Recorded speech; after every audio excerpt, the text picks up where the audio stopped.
Olá pessoal, sou o professor Fred Sauer, né? E como eu tinha prometido para vocês, eu gravei aí essa breve apresentação para passar para vocês algumas dicas para a nossa prova colegiada, né? A V2 e a nossa prova final, a V3, que está muito fácil, eu recomendo que todos façam, inclusive aí visando uma melhoria de CR, né? Uma situação desse tipo, ela está bastante alinhada com o que nós discutimos e reforçamos dentro de sala de aula.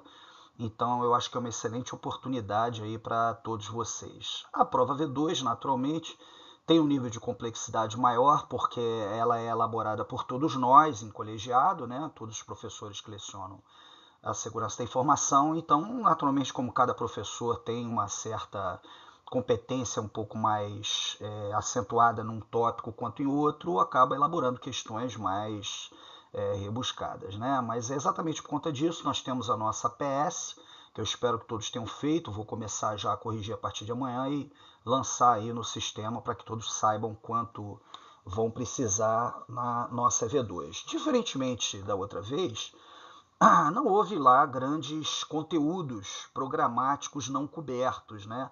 Apesar aí dos nossos problemas, nossos percalços aí com aulas canceladas, nós não tivemos grandes problemas e focamos realmente naquilo que era mais importante. Mas mesmo assim é muito assunto, né? A segurança da informação é um tópico bastante relevante na sociedade atual, tem sido bastante discutido, então naturalmente é claro que faz com que qualquer assunto vire um problema digno de um livro, né? Então, naturalmente, isso complica um pouco aí a abordagem dos assuntos. Mas vamos aos poucos aqui que no final tudo vai dar certo. Bom, então eu separei aqui, né? Interpretem como vocês quiserem, não vou entrar em maiores detalhes, né? Então eu separei em duas partes aqui os tópicos importantes. A primeira parte, tópicos importantes, abrange a parte. Tem alguns itens aqui, eu vou passar um por um para tentar orientar o estudo de vocês. Então, o primeiro tópico ele fala sobre HTTPS. E eu sempre pergunto em sala de aula, né? E aí, pessoal, o que, que significa HTTPS? Vocês vão errar. Aí todo mundo fala a mesma coisa, HTTP seguro, dando a entender que é outro HTTP. Acontece que, na verdade, HTTPS significa HTTP over SSL, ou seja, sobre SSL. Então, na realidade, eu, para poder entender o que significa HTTPS, né, qual é a segurança que está por trás do HTTPS, eu preciso compreender o SSL. Né? Então nós falamos sobre ele em sala de aula, claro que foi uma abordagem bastante rápida, né? Mas vocês têm todo o material didático aí à disposição, videoaulas excelentes disponíveis na internet, tem eu aqui, né? Qualquer dúvida que vocês tenham, vocês podem me acionar aí através do AVO, por e-mail, que eu nunca deixei de responder, tá ok? Então seria interessante vocês conhecerem detalhes acerca do estabelecimento de uma conexão segura através do SSL, né? Então, mostrei em sala de aula, inclusive todos viram, né? Que é enviada uma suíte de preferências, né? Para o servidor e o servidor seleciona, no caso, qual é o nível de segurança que vai ser utilizado naquela sessão, tá certo? A partir daquele momento, todas as mensagens HTTPS passam a ser criptografadas e autenticadas. Não há seleção de mensagens. Ah, essa aqui vai ser criptografada, essa não é. Não, não existe isso. Se está em HTTPS, tudo que está sendo trocado entre o cliente e o servidor está devidamente tunelado, ou seja, protegido por criptografia e autenticação. Ok? Mais do que isso, eu estou dando a questão para vocês. Bom, visei bastante sala de aula, é um tópico bastante cobrado nos concursos, bastante abordado aí nos livros e tudo mais, principalmente porque durante muito tempo não houve uma diferença, né, uma separação entre o esforço feito na segurança física e o esforço feito na segurança lógica. Hoje se observa que, na verdade, apesar dos setores serem altamente interdependentes, os profissionais que lidam com segurança física têm competências muito diferentes dos profissionais que atuam na segurança lógica, né? Então, lá na segurança lógica, eu vou ter firewall, IDS, IPS, antivírus, né? Tudo mais que protege a informação em si, os dados. Né? Já a segurança física visa proteger os ativos, né? Então é toda essa parte de refrigeração, manutenção de alimentação elétrica, enfim. Então detalhes que também corroboram, contribuem para a proteção da informação, mas de forma indireta.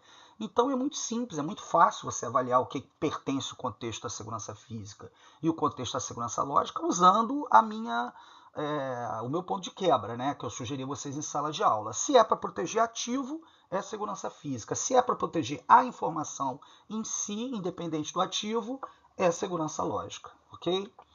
Bom, depois, né, seguindo aqui uma linha alinhada aqui com as provas, né, os passos de um sistema de gestão de segurança da informação. Né, eu comecei a apresentar isso para vocês na última aula, antes da interrupção, né, quando eu mostrei que o sistema de gestão de segurança da informação ele está contemplado na norma técnica ISO 27001 e propõe a criação de um ciclo baseado, né, no PDCA de Deming, Plan, Do, Check, Act, né?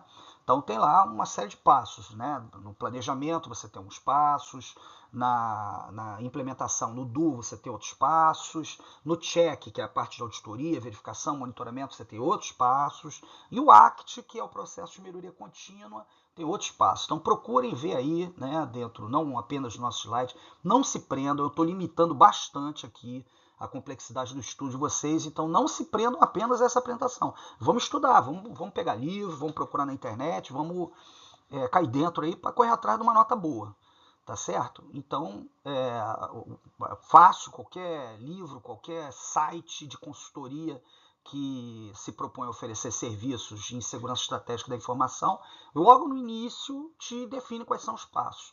Né? Isso é muito interessante, muito cobrado em concurso, porque a maioria do pessoal de segurança é de tecnologia.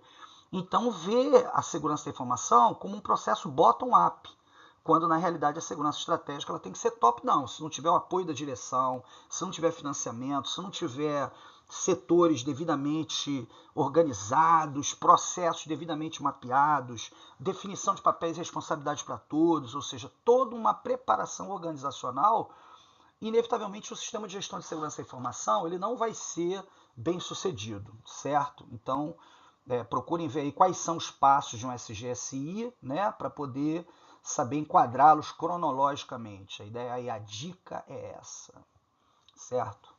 Bom, durante a aula é um slide apenas para vocês, mas como é um slide animado, para vocês vai aparecer só um porque está em PDF, né? Mas eu em sala de aula mostrei o processo de análise de riscos, né? Por quê? Porque o risco, na realidade, é uma variável complexa, não é simples. Né? Não é simples por quê? Porque depende, primeiro, de uma identificação e uma análise de vulnerabilidades existentes no setor, no teu ambiente.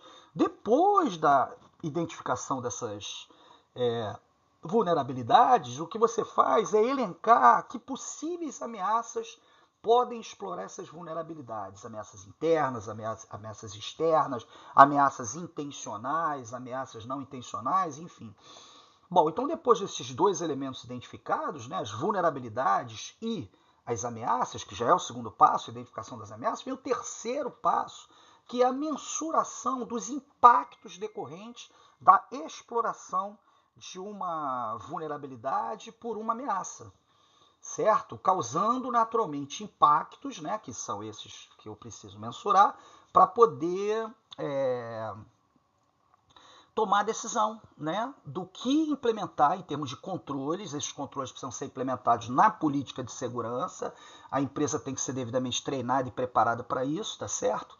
Para que efetivamente possa fazer o que nós chamamos de gestão de risco. Então, passo preliminar é a análise de vulnerabilidades, aí, conforme a gente já falou, e tem todo um processo fácil de encontrar também na internet, nos livros, enfim, tudo isso. Bom, o quinto tópico de interesse aqui é o papel desses dois dispositivos de segurança lógica fundamentais aí, né, o IDS e o firewall. Está muito bem tratado no nosso material, não precisa ir além disso, mas é importante, né, entender o IDS, por exemplo, é um dispositivo que ele pode ser colocado na borda da rede, tanto quanto dentro da rede. Você tem o IDS de host, você tem o IDS de rede. No caso, no de rede, ele vai ficar numa via de comunicação entre dois ou mais pontos, e o IDS de host ele vai ficar concentrado num determinado dispositivo, como por exemplo um servidor, né? Então é bem diferente do firewall, que tem um papel, né, de dispositivo de borda mesmo, de fronteira. Ah, mas o meu firewall, eu tenho um firewall instalado no meu computador, então não é borda. Sim, é uma borda entre o teu computador e a rede. Ele funciona como efetivamente um portal, é diferente do IDS. Porque o IDS, ele analisa, ele avalia tudo que está passando por ele, com o uso inclusive de heurísticas, né? Quer dizer, de avaliações comportamentais, né, daquele processo que está em execução para poder tomar a decisão, né, se aquilo é um risco ou não. E aí, o que acontece? Né? O IDS ele é muito sujeito a falso positivo, né, o que já não é tão comum no firewall. Então estudem bonitinho esses dois elementos aí, procurem verificar o papel de cada um deles dentro da rede, saber diferenciá-los numa questão em que você tenha que avaliar o papel de cada um, ok? Bom, temos pelo menos uns 50 slides aí só de malwares, né? Fiz a apresentação de cada um deles para vocês e deixei bem claro que existe uma diferença absolutamente essencial, fundamental entre cada um desses tipos, né? Por exemplo, o Trojan. O que é o Trojan? Trojan é um código malicioso atrelado a um código legítimo, um código útil, né? Uma aplicação que vai ser instalada na máquina-alvo, né? Diferentemente do vírus, por exemplo, o Trojan ele não se propaga, ele não replica cópias de si para outros programas. Já o vírus faz isso. Diferentemente do worm, né, o Trojan ele precisa ser executado para poder cumprir o seu fim, a sua missão. Então vocês precisam pegar todos os malware que eu ensinei, um por um, né, colocar numa tabelinha lá bonitinho, identificar a característica de cada um, principalmente a diferença entre eles, né? Quando que uma determinada situação seria um spyware e não seria um trojan, né? Porque tem, lógico que se você ler com atenção, você vai ver que existem várias questões que peculiarizam cada um deles, tá certo? Principalmente em função da finalidade de cada um, tá ok? Bom, próximo passo, aquele que eu badalei, falei várias vezes, que ia cair na prova, vai cair na prova, vai cair na prova. Vocês precisam saber diferenciar a criptografia simétrica da assimétrica. Ah, a simétrica só usa uma chave, a assimétrica usa duas. A simétrica é rápida, a assimétrica é lenta. A assimétrica é rápida por quê? É rápida porque faz apenas operações muito simples, como operações de XOR, né, o XOR, tá certo? Operações de permutação, substituição, movimentação de bits, enquanto a criptografia assimétrica faz cálculos matemáticos complexos, logaritmos, matrizes, enfim, tem uma complexidade muito maior, por isso ela é mais lenta, enfim, tem outras diferenças. Né, tem outras diferenças. Eu tenho tentado nas aulas sempre deixar claro que, na realidade, a criptografia assimétrica ela complementa a simétrica. Porque, na verdade, a grande vantagem da simétrica ser rápida vai ser utilizada o tempo todo na criptografia híbrida, que é usada no mundo inteiro. Né? Todo o processo HTTPS, por exemplo, que eu falei lá no tópico 1, é criptografia híbrida. Você não vai usar assimétrica ou assimétrica. Você vai usar uma combinação dos dois. Você vai usar um mecanismo de autenticação, que é um mecanismo assimétrico, e você vai usar a criptografia do bulk, né, do tráfego, que é assimétrico. Ou seja, é sempre tudo híbrido. Então procurem fazer um quadrinho aí das diferenças, que isso pode vir a ser útil para vocês na prova. Bom, significado e visão prática da CID. CID, o que é isso? É uma palavrinha-chave aí da segurança da informação. Significa confidencialidade, integridade e disponibilidade, que são os 3 atributos essenciais da segurança da informação. Claro que não existem só esses. Né? Eu também tenho a autenticidade, eu tenho a legalidade, eu tenho o não repúdio, eu tenho a confiabilidade. Mas esses 3, eles são considerados a base de todos os outros. Né? É onde se concentra o esforço empresarial em termos de segurança. Normalmente está tudo em torno da confidencialidade, da integridade e da disponibilidade. Então é importante vocês conhecerem o significado de cada um e uma visão prática, ou seja, se um hacker alterar o valor de uma transação bancária, isso é um comprometimento de quê? De confidencialidade, integridade ou disponibilidade. Então vocês têm que conhecer o conceito de cada um e saber aplicar em situações práticas, ok? Bom, aqui é um negócio muito curioso, né? Que eu vi isso bastante em concurso para Petrobras e tudo mais, e realmente é uma coisa interessante. Vocês precisam definir, vocês precisam ler, né, nos documentos que definem a ISO 27001 e 27002, que vocês vão perceber que existem termos diferentes, né? Por exemplo, uma delas, a palavra-chave é convém, né? Outros é deve. Tá ok? Então procure identificar qual é o termo, né, utilizado para caracterizar a energia, o dispêndio de força e de dinheiro na obtenção do alinhamento, né, com cada um desses elementos. Por exemplo, a 27001 é um ciclo para a formação de um sistema de gestão de segurança da informação que, inclusive, ele é certificado. E ser certificado, existem exigências para as ações que estão definidas ali dentro. Já a 27002 é um código de boas práticas. Então você tem muitas sugestões, né, conveniências, tá certo? Então, por favor, procurem dar uma olhada aí na 27001 e na 27002. Não precisa ler a norma toda, né? Eu tenho lá um grande pedaço delas nos slides e tem nos livros aí, na internet, de uma maneira geral, você encontra isso até com uma certa facilidade. Ok, pessoal? Bom, agora temos outra lista de tópicos importantes, né? Por que será, né? Então vamos lá, aí vocês agora vão avaliar. Bom, de novo, segurança física e segurança lógica, como eu disse, extremamente importante para poder garantir que as empresas, né, saibam investir aonde realmente existe o risco, certo? Então é importante contextualizar, escolher os melhores profissionais, né? E aí conhecer esse dueto é fundamental. Os atributos da informação, agora de uma forma um pouco mais ampla, não apenas a CID, mas envolvendo também a irretratabilidade, né, que é a mesma coisa que não repúdio, tá certo? Atingidos através da autenticidade e da integridade. Isso aí tudo eu falei, tá nos slides, então procurem saber interpretar o significado de confidencialidade, o significado de disponibilidade, né? Tá tudo lá bonitinho nos materiais, tá certo? Também já comentei no slide anterior, né, os tipos de operações usadas em criptologia. Tá? Por exemplo, o que é uma operação de hash? Né? Falei na última aula, hash é a execução de uma função criptológica, faz parte da criptologia, né, da criptografia em si, na medida em que transforma, né, que pega uma informação que é legível e transforma em outra. Só que, diferentemente da criptologia, da criptografia convencional, no caso da função de hash, não há retorno, você não consegue voltar a operação de hash para o status anterior. Mas é a criptografia, faz parte do contexto da criptografia, certo? Então, naturalmente, precisamos resolver essa questão aí, entendendo quais são as operações. Na criptografia simétrica, a gente faz basicamente, como eu já falei, permutações, substituições, né? Movimentação de bits. Na criptografia assimétrica, cálculos matemáticos complexos e pesados, né? E nas funções de hash também usamos aí o XOR principalmente. Mas então ela é simétrica? Não, não é simétrica porque não tem chave. Né? Se tivesse chave, poderia ser chamada de simétrica ou assimétrica, mas a função de hash é considerada uma função criptológica. Okay? De novo, a comparação entre criptografia simétrica e assimétrica, certo? Muito simples, muito fácil.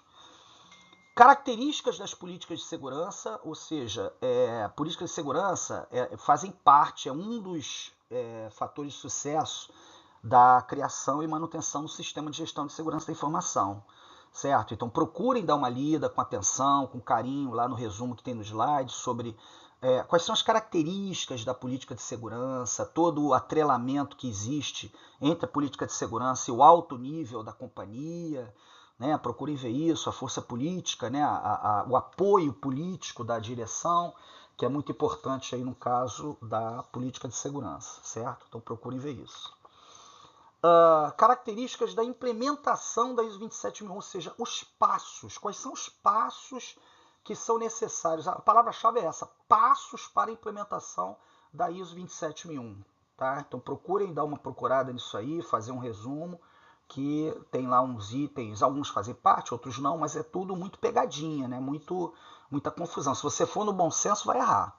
Tá? Então procurem listar isso daí, certo? E compreender para poder ter facilidade na hora de responder essa questão. Né? A operação de criptografia híbrida, né? Avisei tantas vezes que ia cair na prova, é aquela que você combina a criptografia simétrica e a assimétrica. Então você vai usar a criptografia assimétrica para trocar uma chave simétrica, tá certo? Que vai ser usada durante toda a criptografia das mensagens. Todo o processo de autenticação vai usar também a função de hash. Você não vai criptografar a própria mensagem com a sua privada, né, com o objetivo de autenticar. Você vai criptografar com a sua chave privada o hash da mensagem original. Então procurem dar uma olhada, uma estudada na criptografia híbrida, tem vários slides, inclusive repetidos lá no material, tá certo? Porque isso é uma questão boa, né? Eventualmente aí vai valer mais ponto que as demais. Certo? E os famosos modos de operação, que eu também procurei explicar muito bonitinho, principalmente em função da questão da propagação do erro, né? Tá certo? Então, os modos de operação que eu falo é o Cipher Blockchain, né? É o Counter, né? Que eu comentei várias vezes em sala de aula, que foi o que eu usei na minha dissertação de mestrado em 1997, tá certo? E até hoje ainda não é uma realidade, né? 100%. É um modo de operação que não tem propagação de erro, o mais usado ainda é o Cipher Blockchain, mas vocês precisam saber o que é o modo de operação, para que ele serve, né? Entender a questão da propagação de erro. É óbvio que tudo isso em nível teórico, tá, pessoal? Claro que a gente não vai pedir, cobrar de vocês uma implementação prática de criptografia, porque seria realmente inviável, tá certo, pessoal? Bom, então com isso a gente encerra aí a nossa, não é bem uma revisão, né? São dicas, a ideia são dicas, mas confie no titio, é só pegar isso aí, fazer um resumo bacana, tá? Que quem fizer por merecer vai ter muita felicidade, muita alegria aí, porque isso tudo foi feito com muito carinho. Um grande abraço para vocês, vai cair na prova, hein?